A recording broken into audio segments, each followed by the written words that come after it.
नमस्कार, श्री स्वामी समर्थ. स्वागत आहे सर्वांचं आजच्या एका नवीन ब्लॉगमध्ये.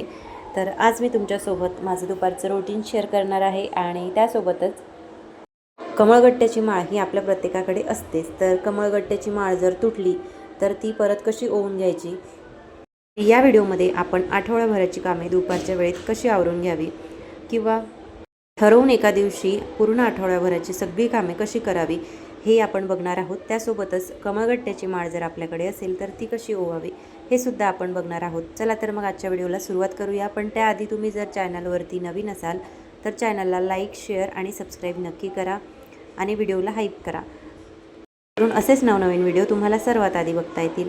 चला तर मग आजच्या व्हिडिओला सुरुवात करूया. तर आजचे सगळे कामं जे आहे ती माझी लवकर आवरली होती. तसे तर सगळे कामं 10:30-11पर्यंत सगळे होऊन जातात, पण आज त्याआधी सगळी कामं पटकन आवरली होती. सकाळी मी लवकर उठले, त्यामुळे सगळी कामं पटापट लवकर आवरली आणि सकाळचा स्वयंपाक, देवपूजा, घर झाडून पुसून सगळं व्यवस्थित पटापट झालं. त्यामुळे निवांत वेळ होता, म्हणून म्हटलं आज घराचा छान असा एक कोपरा आवरावा. तसं तर प्रत्येक आठवड्यातून एकदा 3 दिवसाला सुद्धा घराचा एखादा कोपरा किंवा हॉलमधील एखादी जागा मी नेहमी स्वच्छ करते, जेणेकरून मग आपण सगळं घर स्वच्छ करतो तर त्यावेळेस आपल्याला सगळं डीप क्लिनिंग करायची गरज पडत नाही. लवकर आणि वरचेवर आपलं घर जे आहे किंवा किचन असेल, किचन ओटा असेल, सगळी जे सामान आहे तर ते पटापट आवरून होतात. तर असंच मी देवघरांच्या बाबतीतसुद्धा करते. तर आता देवघराचं मी प्रत्येक पौर्णिमेला किंवा जर शक्य झालं तर आठवड्यातून एकदा किंवा मग 15 दिवसाला तरी देवघराचं जे खालचा टेबल आहे तर तो नेहमी स्वच्छ करते. आणि बऱ्याच वेळा हे मी तुमच्यासोबत शेअरसुद्धा केला आहे, पण प्रत्येक वेळेस त्या विषयावर व्हिडिओ बघून तुम्हालासुद्धा बोर होत असेल, त्यामुळे मग प्रत्येक वेळेस मी हा जो व्हिडिओ आहे तो दाखवत नाही. पण म्हटलं चला आज शेअर करूया.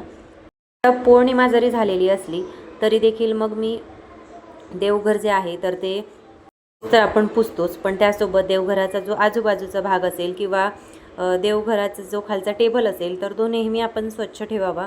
कारण देवघराच्या आजूबाजूची जागा आणि देवघर हे सगळं नेहमी स्वच्छ असलं पाहिजे. ज्या घरात नियमित स्वच्छता होते, देवांची पूजा केली जाते, मंत्र स्तोत्राचे पठण होते, त्या घरात माता लक्ष्मी ही कायम वास करते असं म्हटलं जातं. त्यामुळे आपल्या घरातील कोपरा आणि त्यातल्या त्यात देवघर आणि देवघरातील भांडी ही कायम स्वच्छ असली पाहिजे, यासाठी माझा नेहमी हा छोटासा प्रयत्न असतो. त्यामुळे मी देवघर असेल किंवा देवघरातील ज्या वस्तू असतील किंवा देवांचे जे कपडे असतात ते जरी मी नेहमी धुत नसले तरी देखील ते स्वच्छ करते. आणि त्या कपडा जर जास्तच खराब झाला तर मात्र तो धुवून घेते किंवा मग कुंकू वगैरे सांडलेला असेल तर तो स्वच्छ करून घेते. कारण खराब झालेले किंवा धूळ बसलेले कपडे किंवा वस्त्र जे आहे ते देवांना धारण करायला नको, म्हणून मग देवघर किंवा देवघरातील ज्या वस्तू आहेत त्या नेहमी आपण स्वच्छ केल्या पाहिजे. तर देवघरातील हा जो खालचा टेबल आहे तिथे मी म्हणजे मला आता जसं शक्य होतं तसं मी सगळं सामान जे आहे ते व्यवस्थित लावण्याचा प्रयत्न करते. तर आता या उजव्या बाजूला म्हणजे आपल्या उजव्या बाजूला सगळे जे डबे आहेत ज्याच्यामध्ये राळ असेल किंवा कुंकवाचा डबा, अष्टगंध किंवा भस्माचा डबा असेल तर हे सगळं जे काही सामान आहे हे सगळं मी वेगळं एका बाजूला ठेवते. आणि वरच्या बाजूला म्हणजे छोट्या छोट्या झिप असलेल्या कॅरी बॅग मी घेतलेल्या आहे आणि त्याच्यामध्ये एक बॅगमध्ये वेगवेगळं सामान असतं. म्हणजे एका बॅगमध्ये बाळगोपाळांचे वस्त्र असतात, दुसऱ्या बॅगमध्ये स्वामींचे वस्त्र असतात, त्यानंतर स्वामींचे फेटे आणि स्वामींचे जे आसन आहे ते, देवघरातील आसन, स्वामींच्या पादुकांचे आसन, हे सगळं मी वेगवेगळं ठेवते. त्यासोबतच पौर्णिमेला जी ओटी देवीची भरली जाते तर त्यासाठी पीस वेगळं एका ठिकाणी ठेवते. आता हे तांदूळ आहेत तर हे तांदूळ मी कुंचन सेवेसाठी वापरते आणि आठवडा झाला की मग दुसऱ्या आठवड्यात हे तांदूळ आम्ही खायला घेतो आणि त्यानंतर परत दुसरे नव्याने तांदूळ मी वापरते. तर हे पिवळे झालेले किंवा लाल हळदी कुंकू लागलेले तांदूळ आपण ते पूजेमध्ये वापरायचे नसतात. त्यामुळे मग तांदूळ आठवड्यातून एकदा मी बदलून घेत असते. म्हणजे या आठवड्यात पूजा झाली की दुसऱ्या आठवड्यात दुसरे तांदूळ घेते आणि आधीचे तांदूळ स्वयंपाकासाठी म्हणजे गोड भात त्याचा करते मी. कारण तिखट भात जर केला तर तिखट बरेच जण काय करतात, मिरच्या वगैरे असतील किंवा काही कांदा वगैरे टोमॅटो असेल तर ते काढून टाकतात, त्याच्यामध्ये 1-2 तरी भाताची शीतं हे बाजूला निघतातच. त्यामुळे हे पूजेतील तांदूळ वाया जायला नको, म्हणून मग मी गोडाचा भात करते. कारण गोडाचा भात तर सगळे आवडीने खातात, त्यामुळे मग त्याला कधी कोणी नाही म्हणत नाही, तर तोच भात मी करते. नंतर ह्या बॉक्समध्ये सगळं देवांचं छोट्या ज्या गोष्टी असतील त्या मी ठेवत असते. जसं की एखादं पिवळं वस्त्र मला एखाद्या वेळेस लागत असेल ते ठेवते, किंवा मग देवीची ओटी भरण्यासाठी जे साहित्य आपल्याला लागतं, बांगडी, वेणी, फणी, आरसा, ते सगळं मी एका बॅगमध्ये ठेवते. त्यानंतर अष्टगंध असेल, त्याच्यामध्ये पिवळं अष्टगंध वेगळं आणि श्री अष्टगंध वेगळं. त्यानंतर देवीचं मुखवट्यासाठी आपण जे काही साहित्य वापरतो तर ते सुद्धा मी ठेवते. तर आधी 1-2 वर्षापूर्वी मी देवीचं जे आपण मंगल कलश सजवतो तर त्यासाठी मी हे सगळं वापरायचे. पण आता सगळ्या सेवा काही आपल्याकडून करणं शक्य होत नाही, त्यामुळे मग जे महत्त्वाचं आहे ते सगळं मी करते. आणि मंगल कलश तर मी मांडतेच, पण मंगल कलशाला देवीचं जे नाके डोळे वगैरे आपण देतो तर ते मी करत नाही, कारण ते लावण्यामध्ये खूप वेळ जातो आणि मग कुंचन सेवा करायची असते, आणखीन दुसऱ्या सेवासुद्धा असतात, तर त्यामध्ये हे सगळं राहून जातं. माझी खरंच इच्छा असते हे सगळं करायची, पण वेळ होतो, त्यामुळे मग मी हे सध्या तरी आता इथे बाजूलाच ठेवलेलं आहे. आणि जेव्हा केव्हा वेळ मिळतो ना, तर मधात एखाद्या वेळेस मंगळवारी किंवा ज्या दिवशी मला वेळ मिळेल त्या दिवशी मी जेव्हा हे मंगल कलशातलं पाणी बदलते तर त्यावेळेस मी नारळाला म्हणजेच मंगल कलशाला हे डोळे वगैरे जे आहे तर ते लावते. त्यासोबतच याच्यामध्ये आहे हिना अत्तर. हिना अत्तर हे स्वामींना अतिशय प्रिय आहे आणि ते आपण प्रत्येक गुरुवारी किंवा शक्य झालं तर रोजच स्वामींना लावायचं असतं. तर हे सुद्धा मी इथे बॉक्समध्ये समोरच ठेवते, म्हणजे ड्रॉवर उघडल्या लगेच डब्यातून ते काढता येतं. त्यासोबत एक छोटी पळी, कापसाचे वस्त्र, देवांसाठी हार, ज्या काही वस्तू आपल्याला रोजच्या सेवेसाठी लागतात त्या सगळ्या मी याच्यामध्ये ठेवते. त्यानंतर जे काही धागे वगैरे असतात आपल्याला हातामध्ये बांधण्यासाठी तर ते सगळे मी इथे डब्यामध्ये ठेवते, म्हणजे ह्याच डब्यामध्ये सगळं साहित्य आहे हे आपल्याला माहिती असतं. त्यामुळे मुलांना जरी एखाद्या वेळेस घ्यायला सांगितलं तर ते सुद्धा घेऊ शकतात. आणि देवघरातीलच नाही तर घरातील सगळ्याच गोष्टी मग जागच्या जागेवर जर आपण ठेवल्या तर आपल्याला घ्यायला सोपं पडतं आणि शोधाशोध करायची गरज पडत नाही. तर असं हे अगदी साध्या सोप्या पद्धतीने देवघराचं जे सामान आहे ते मी लावत असते. तर मला जसं शक्य होतं तसं मी हे सगळं सामान प्रत्येक महिन्याला व्यवस्थित लावून घेते. देवघर आवरून घेतलं. देवघर आवरून झाल्यानंतर दुपारी भरपूरच वेळ असतो, त्यामुळे मग बरीचशी 4-5 कामे तरी माझी होतात. जसं चटणी वगैरे करायची असेल किंवा मग स्वयंपाकघरातील एखादा पदार्थ बनवायचा असेल, नाहीतर हॉलमधलं काही आवरायचं असेल, देवघरातील काही सामान आवरायचं असेल, तर हे सगळ्या गोष्टी मी दुपारच्या वेळेत करते. म्हणजे दुपारी कसा निवांत वेळ असतो आणि निवांत वेळामध्ये शांततेत सगळ्या गोष्टी व्यवस्थित होतात, व्यवस्थित आपलं सगळं घर क्लीन होतं आणि आपली कुठलीही धावपळ होत नाही. आणि संध्याकाळी जर काही करायचं म्हटलं किंवा सकाळच्या वेळेला जर काही करायचं म्हटलं की मग सकाळचा स्वयंपाक असतो, संध्याकाळचा स्वयंपाक असतो, संध्याकाळी दिवाबत्ती करायची असते, त्यानंतर सकाळीसुद्धा आपल्याला देवपूजा करायची असते, इतरही कामे असतात, घर झाडून पुसून घ्यायचं, बाकीचे सुद्धा इतर कामे घरातील असतात जे की आपल्याला रोज करावी लागतात. त्यामुळे रोजच्या सकाळ आणि संध्याकाळच्या धावपळीत तर आपण हे सगळं करू शकत नाही. त्यामुळे दुपारी जेव्हा निवांत वेळ असतो ना तर त्यावेळेस एखादी झोप घेण्याऐवजी मी हे सगळं कामं करते, कारण आपला तितका वेळसुद्धा जातो आणि अगदी कमी वेळात सगळं घर जे आहे ते लगेच स्वच्छ होतं.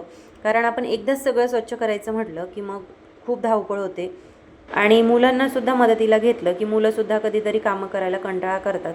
त्यामुळे मग असं दुपारी निवांत वेळ असतो त्यावेळेस मग ही सगळी कामं मी घरातली आवरून घेते. आता हे देवघरातीलच एक ग्लास आहे, तिथे मी ह्या सगळ्या वस्तू आम्ही ठेवत असतो ज्या मुलांना सकाळी स्कूलसाठी उपयोगात पडतात. कंगवा वगैरे असेल किंवा तेलाची बॉटल, लोशन, ह्या सगळ्या वस्तू मी इथे एका या बॉक्स ड्रॉवरमध्ये ठेवते. आणि त्यानंतर मग त्या सकाळी सकाळी मुलांना तयार करण्यासाठी वेळेवरती घेता येतात. तर हे सगळं सामान प्रत्येक रूममध्ये सेट लावून ठेवलेलं आहे आणि प्रत्येक गोष्ट जागच्या जागेवरती ठेवायची सवय असते. त्यामुळे मग कधीही कुठलीही गडबड होत नाही किंवा एखादी गोष्टीची शोधाशोध करावी लागत नाही. आणि एखाद्या वेळेस जर आपण एखादी गोष्ट एकीकडून दुसरीकडे ठेवली की मग दुसऱ्या वेळेस आपण ती तिथेच शोधायला जातो, पण ती आपण दुसरीकडे ठेवलेली असते, त्यामुळे मग बऱ्याच वेळा आपला गोंधळ होतो. अशा सगळ्या गोष्टी जर आपण जागच्या जागेवरती ठेवल्या की मग त्या आपल्याला व्यवस्थित वेळेवरती सापडतात. ही दिसायला घरातील एक छोटीशी जागा दिसते, पण प्रत्येक गोष्ट जर आपण स्वच्छ करायला गेलो तर त्याच्यामध्ये आपला वेळ खूप जातो. त्यामुळे एक एक गोष्ट जर आपण अशी हळूहळू स्वच्छ करत गेलो की मग सगळं घर खूप छान आणि क्लीन दिसतं. त्यासोबतच आता दुपारच्या वेळेमध्ये मुलांना काहीतरी चटपटीत खायचं असतं किंवा कधीतरी काहीतरी फ्रूट वगैरे खायचे असतात, तर त्यासाठी म्हणून मग मी त्यांना असं दुपारच्या वेळेला थोडं पौष्टिक खायला देते. तर अशी मी लस्सी वगैरे बनवून ठेवते किंवा एखाद्या वेळेस ताक बनवते. आता दही तर मी घरीच जमवत असते, त्यामुळे मग वेळेवर लगेच लस्सी करायचं असेल किंवा ताक करायचं असेल तर ते झटपट होतं, फार काही वेळ लागत नाही. तर असं अधूनमधून मुलांना काहीतरी चटपटीत मी खायला देते किंवा मग फ्रूट वगैरे देते, जेणेकरून मग संध्याकाळपर्यंत त्यांना मस्तपैकी खेळता येतं आणि आपली कामंसुद्धा आपण पटापट आवरून घेऊ शकतो. तर इथे मुलांना खायला दिलं, त्यानंतर मग ही एक माळ आहे कमळगट्ट्याची. तर बऱ्याच दिवसांपासनं या माळेला मला नव्याने ओवून घ्यायचं होतं, पण हे करणंच होत नव्हतं. त्यामुळे आता आज छान असा वेळ होता म्हणून म्हटलं चला आता हे करून घेऊया. तर माळ तर मी प्रत्येक 6 महिन्याला अशी तुपामध्ये भिजवते. कारण बघा, आपल्याकडे जी कमळगट्ट्याची माळ असते ती प्रत्येक 6 महिन्याला आपल्याला आधी दुधामध्ये आणि त्यानंतर तुपामध्ये भिजवून घ्यायची असते आणि त्यानंतर ती आपल्याला उपयोगात घ्यायची असते. तर ज्यावेळेस आपण ती सुरुवातीला नवीन माळ घेतो त्यावेळेससुद्धा आपण आधी दुधामध्ये 1 दिवस भिजवायची, त्यानंतर 1 दिवस तुपामध्ये, आणि मग ती स्वच्छ पुसून घ्यायची आणि त्यावरती फक्त गंगाजल असेल किंवा मग अमृत असेल तर ते फक्त फुलाने शिंपडायचं. कारण ही माळ कमळांच्या मण्यांपासून बनलेली असते, त्यामुळे माळ जेव्हा आपण नवीन घरी आणतो तर त्यावेळेस डायरेक्ट आपण ती देवघरामध्ये ठेवायची नाही. तिला सर्वात आधी आपण 1 दिवस दुधामध्ये, त्यानंतर दुसऱ्या दिवशी तुपामध्ये, आणि मग तिला आपण छान अशी पुसून घ्यायची. मग त्याच्यावरती पंचामृताने किंवा शुद्ध जलाने आपल्याला अभिषेक करायचा आहे. त्यानंतर ती धूप दीप लावून तिला सिद्ध करून घ्यायची असते. सोबतच त्यावरती लक्ष्मी गायत्री मंत्र, विष्णू गायत्री मंत्र या मंत्रांनी आपल्याला त्याला सिद्ध करून घ्यायची असते आणि त्यानंतर आपण तिला पूजेमध्ये घेऊ शकतो किंवा तुम्ही जपमाळेसाठी घेऊ शकता. पण काय होतं, ही माळ जी आहे तर ती खूप मोठी आहे, म्हणजे 108 मण्यांची आहे. पण मणी मोठी असल्यामुळे ज्यावेळेस आपण इतर मण्यांचं म्हणजे तुळशी माळ असेल किंवा आपली जी जपमाळ आहे तर ती जेव्हा आपण जपायला घेतो तर मांडी मारल्यानंतर ती आपल्या पायाला लागत नाही, एवढी आपण तिला वर घेऊ शकतो. पण ही माळ 108 मण्यांची आहे आणि याचे मणी खूप मोठे आहे, त्यामुळे जेव्हा आपण याला जपण्यासाठी घेतो तर त्यावेळेस ही माळ आपण हातामध्ये घेतल्यानंतर भरपूर उंच आपल्याला ती धरावी लागते. त्यामुळे 108 जप होईपर्यंत ही माळ धरणं अशक्य आहे. म्हणून ही जी छोटी माळ आहे तर ही सुद्धा येते. तर ही 27 मण्यांची आहे. या माळेवरती आपण मंत्रांचे नामजप जो आहे तो करायचा असतो आणि मोठी माळ जी आहे तर ती आपण श्रीयंत्रावरती ठेवायची असते. श्रीयंत्र म्हणजे काय हे आपल्या सगळ्यांना माहिती आहे. तर श्रीयंत्र म्हणजे महालक्ष्मी देवीचं आसन असतं आणि जिथे ज्या घरामध्ये महालक्ष्मी देवीच्या आसनाची पूजा केली जाते, म्हणजेच श्रीयंत्राची पूजा केली जाते, त्या घरात माता लक्ष्मी ही कायम वास करते. त्यामुळे प्रत्येकाच्या घरात श्रीयंत्र हे असावंच. श्रीयंत्र हे तांब्याचं येतं, त्यानंतर पंचधातूचं सुद्धा येतं. बऱ्याच धातूंचं श्रीयंत्र आपल्याला बघायला मिळतं, तर शक्यतो आपण ते केंद्रातूनच घ्यावं. मी जे श्रीयंत्र घेतलेलं आहे ना ते केंद्रातूनच घेतलेलं आहे आणि ह्या माळेसुद्धा मी केंद्रातूनच घेतलेल्या आहे. पण आता ही जी माळ आहे मोठी तर ही बऱ्याच दिवसांपासून होती, तर ती आता खराब झाली आणि त्याच्यामधले 1-2 मणी खराब झाले होते, म्हणून मग मी ती सगळी माळ परत काढून घेतली. आणि तशीच माळ तर आपल्याला ओवणं शक्य होत नाही, पण मी साधं जसं आपण सुई धाग्याने जशी एखादी मण्यांची माळ वगैरे तयार करतो तर त्याप्रमाणे ही माळ मी तयार करणार होते. तर त्यासाठी मी इथे याला तुपामध्ये भिजत घातलं होतं. तर माळ जेव्हा नवीन असते त्यावेळेससुद्धा आपल्याला तिला तुपामध्ये आणि दुधामध्ये भिजत घालायचं असतं. पण ज्यावेळेस आपण ती त्याच्यावरती नामजप करतो, मंत्रस्तोत्रांचे पठण करतो, तेव्हासुद्धा आपल्याला प्रत्येक 6 महिन्याला माळ जी आहे तर ती 6 महिन्याला ही माळ आपण तुपामध्ये भिजवून घ्यायची असते आणि त्यानंतर मग आपण त्याच्यावरती मंत्रस्तोत्राचे पठण करायचे असते. तर आता ही जी माळ आहे तर ही याच्यामधला मणी निघालेला होता, म्हणून म्हटलं आधी याला भिजवून वगैरे घेते आणि त्यानंतर एकदाच मग सगळी माळ ओवून घेते. तर माळ मी काल तुपामध्ये भिजत घातलेली होती, त्यानंतर आता आज हिला छानपैकी पुसून घेतलं. आता ही तुपामध्ये भिजलेली आहे त्यामुळे खूप चिकट झालेली आहे. तर असं नाही की आता ही तुपामध्ये भिजवलेली आहे तर याला आपण धुवून घ्यायचं. नाहीतर बरेच वेळा असं होतं की आपल्याला वाटतं आता ही चिकट झालेली आहे तर आपण लिक्विडने वगैरे ती स्वच्छ करावी, पण तसं करायचं नाही. ही जी माळ आहे तर ही आपल्याला साध्या एखाद्या कपड्याने किंवा कॉटनने पुसून घ्यायची आहे. तर सुरुवातीला मी काय केलं, एक कॉटन घेतला आणि कॉटननी सगळी माळ पुसून घेतली. म्हणजे थोडं कॉटन घेऊन सगळी माळ पुसली आणि मग देवघरामध्ये मी जो रुमाल वापरते तर तो मी घेतला आणि मग त्याने ही माळ जी आहे ती पुसून घेतली. आणि माळ पुसून घेतल्यानंतरसुद्धा आपण त्या रुमालाला किंवा त्या कॉटनला माळ पुसलेली असते, तर ती आपल्याला, तो रुमाल असेल किंवा तो कॉटन असेल, तो परत आपल्याला पाण्यामध्ये धुवून घ्यायचा आहे आणि ते पाणी एखाद्या झाडाला आपल्याला अर्पण करायचं आहे. तुळस सोडून इतर कुठल्याही झाडाला आपण ते पाणी घालू शकतो. तर इथे छानपैकी माळ ओवायला मी माळ ओवत असताना हा माझा छोटा मुलगा आहे, तो माझ्याकडे आला आणि त्यालासुद्धा नेहमी, आत्ताच नाही, प्रत्येक गोष्टीमध्ये काहीतरी करून बघायचं असतं किंवा आपण जे करतो ते त्याला करायचं असतं. आणि असंच करता करता मुलं शिकतातसुद्धा. त्यामुळे मी सुद्धा त्याला कधी नाही म्हणत नाही. तर मी जशी सुईमध्ये धागा टाकत होते तर तसाच त्याला ओवायचा होता. त्यामुळे त्याचा तो प्रयत्न चालू होता. तोपर्यंत मी इथे माळ पुसून घेतली, कारण तेवढाच त्याचा वेळसुद्धा जातो. सध्या सुट्ट्या आहे म्हटल्यानंतर मुलांना काहीतरी नवीनच हवं असतं. प्रत्येक गोष्ट तीच ती किंवा एखाद्या वेळेस टी व्हीज बघणं किंवा मग काहीतरी एकच गोष्ट करणं, यालासुद्धा ते कंटाळा करतात. त्यामुळे अधूनमधून काहीतरी नवीन त्यांना हवंच असतं. तर मी पण त्याला काहीतरी, मी जेव्हा काही काम करत असेल किंवा मध्ये जरी मी काही करत असले की त्यावेळेस तो येतो आणि ती सगळी कामं त्याला करायची असतात, तर तीसुद्धा तो करतो. ही जी माळ होती तर या माळेमधले 2-3 मणी निघलेले होते. त्यामुळे आता याच्यामध्ये ते जे मणी निघलेले होते तर ते कसे अडकवायचे हे काही मला कळत नव्हतं. म्हणून मग मी सगळी माळ जी आहे तर ती कट करून घेतली. आता ही माळसुद्धा कट करणं काही सोपं नव्हतं, कारण प्रत्येक माळेजवळचा एक जो गाठ मारलेला धागा आहे तो कट करायचा. त्यानंतर त्या माळेमध्ये जो मणी आहे त्या मणीमधून तो धागा काढायचा म्हटल्यानंतर खूप जड जात होतं, कारण त्याच्यामध्ये थोडे बारीक कण असे जमा झालेले होते, कारण त्यातले मणीसुद्धा भरपूर खराब झालेले होते. तर त्या मण्यांचे जे बारीक कण होते तर ते बाकीच्या मण्यांमध्ये सुद्धा गेले होते. त्यामुळे त्याच्यामधला जो धागा आहे तो काढणं खूप कठीण जात होतं. पण त्याला आदल्या दिवशी तुपामध्ये भिजवलं होतं, त्यामुळे जरा सोपं झालं हे काम. तर मग इथे सिद्धांशने पण मला हे काम करायला मदत केली. तर त्यानेसुद्धा बाकीचे जे मणी होते तर ते कट केले आणि त्यानंतर त्याच्यामधले धागे त्याने पटापट काढले. खरंच असं असतं, कितीतरी वेळा आपल्याला काही गोष्टी जमत नाही, पण छोटे मुलं ते पटकन करतात. जसं याला जमलं. मी काहीतरी करायला गेले किंवा मी एखाद्या वेळेस कुठलं काम मला जमत नसेल तर त्यावेळेस ते काम त्याला पटकन जमतं. जसे आता मी मण्यांमधून धागा काढत होते तर ते काही मला लवकर जमत नव्हतं, पण त्याने ते पटापट करून दाखवलं. तर असं सगळं आमचं हे काम लवकर झालं आणि त्याच्यावरती तो खूप खुश झाला.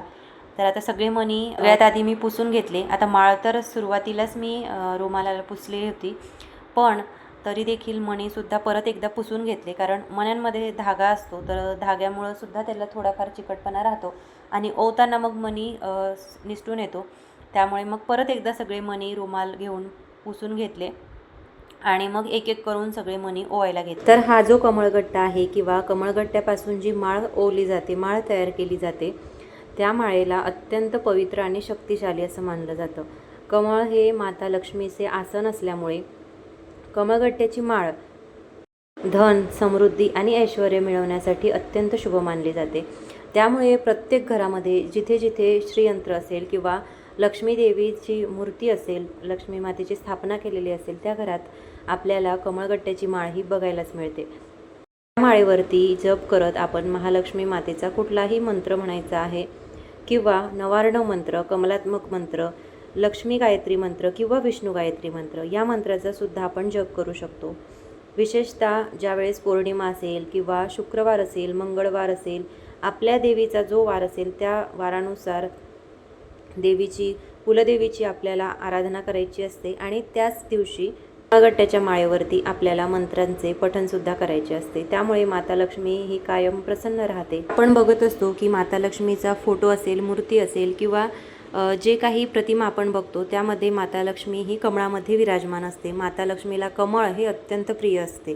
त्यामुळे या कमळाच्या बियापासून बनलेली ही माळ आणि या माळेवरती जर आपण मंत्रांचे उच्चार केले, कायम देवीची आराधना केली, तर आपल्याला याचं शुभ फळ हे नक्कीच मिळतं. माता लक्ष्मी ही कमळामध्ये विराजमान असते. माता लक्ष्मीला कमळ हे अत्यंत प्रिय असते. यामुळेच कमळाला आणि कमळगट्ट्यांच्या माळेला हे अधिक महत्त्व आहे आणि त्यामुळे आपण हे रोज पूजेमध्ये घेतलीच पाहिजे. त्यासोबतच या माळेवरती मंत्रांचं सुद्धा पठण केलं पाहिजे. जरी माळ आपण घेतली तरी ती फक्त देवघरामध्ये ठेवायची आणि त्याची पूजा करायची असं नाही. आपण रोज त्याच्यावरती एक माळ तरी करा, किंवा ज्यावेळेस पौर्णिमा असते तर पौर्णिमेला तुम्ही विष्णू गायत्री मंत्र, त्यासोबतच लक्ष्मी गायत्री मंत्र यांचे सुद्धा पठण करू शकता. या मंत्राचे पठण करून आपण माता लक्ष्मीची उपासना आराधना करू शकतो. यासोबतच पौर्णिमेच्या दिवशी आपल्याला श्रीयंत्रावरती 99 मंत्राचा जप करत उत्तमचं पठण करत श्रीयंत्रावरती कुंकुमार्चन विधी करायचा असतो. त्यानंतर आपल्याला ही जी माळ आहे तर ही माळ या श्रीयंत्रावरती किंवा महालक्ष्मी देवीच्या मूर्तीसमोर सुद्धा तुम्ही ठेवू शकता. आणि त्यानंतर आपण मंत्राचे स्तोत्राचे जो स्तोत्र आपल्याला देवीचा येत असेल त्या स्तोत्राचे पठण आपण करायचे असते. तर ही माळ अत्यंत पवित्र असते, त्यामुळे या माळेला कधी पण आपण श्रीयंत्रावरतीच ठेवायचे असते, किंवा मग श्रीयंत्र जर तुमच्याकडे नसेल तर माता लक्ष्मीच्या मूर्तीसमोर किंवा फोटोसमोर सुद्धा तुम्ही ठेवू शकता. आता सगळ्यात आधी आम्ही हे माळेमधले जे मणी आहे ते सगळे काढून घेतले आणि त्यानंतर परत एक दुसरा धागा मी छान असा घेतला. आता जाड धागा माझ्याकडे होता, पण या मण्यांचं जे छिद्र आहे तर ते थोडं बारीक होतं, त्यामुळे मी प्रत्येक ज्या छोट्या छोट्या सुई होत्या ना त्या सुईमधून हे मणी जे आहे ते टाकून बघितले, पण ते काही जात नव्हते. त्यामुळे मग मी आपला साधा धागा जो असतो तर पांढरा धागा तो घेतला आणि त्याला एक 2 ते 4 पदरी करून बघितला. त्यानंतर त्याच्यामधून मणी आणि त्याला जी छोटी सुई होती तर त्याच्यामधून सुद्धा मणी जो आहे तो व्यवस्थित जात होता, म्हणून मग मी त्या धाग्याचा वापर केला. आधीचा जो धागा या माळेमध्ये होता तर तो जाडच होता, जो आपण हारांसाठी वगैरे वापरतो तो. पण मला याच्यामध्ये हे मणी जे आहे ते व्यवस्थित ओवता येत नव्हते, त्यामुळे मग मी बारीकच धागा घेतला. तर त्या धाग्यामध्ये पहिला मणी ओवून घेतला, त्यानंतर त्याच्यामध्ये जे आपण लाल दोरा बांधतो तर तो सुद्धा मी एक माझ्याकडे होता, तर आधीचा खराब झाला होता, म्हणून मग मी तो तुळशीमध्ये टाकून दिला आणि त्यानंतर दुसरा धागा बांधून घेतला आणि मग दोन्ही बाजूला 54 मणी टाकून घेतले आणि त्यानंतर मग ही माळ जी आहे तर ती तयार झाली. अशा प्रकारे अगदी साध्या पद्धतीने घरच्या घरी ही कमळगट्ट्याची माळ जी आहे ते मी परत ओवून घेतली. आता यानंतर हिला मी पूजेमध्ये घेणार आहे. तर कसा वाटला तुम्हाला आजचा ब्लॉग आणि ही ओवलेली माळ हे कमेंट करून मला नक्की सांगा. पण त्याआधी तुम्ही जर चॅनलवरती नवीन असाल तर चॅनलला लाईक, शेअर आणि सबस्क्राईब नक्की करा आणि व्हिडिओला हाईपसुद्धा करा, जेणेकरून असेच नवनवीन व्हिडिओ तुम्हाला सर्वात आधी बघता येतील. चला तर मग परत भेटूया अशाच एका नवीन व्हिडिओसोबत. तोपर्यंत सर्वांना श्री स्वामी समर्थ.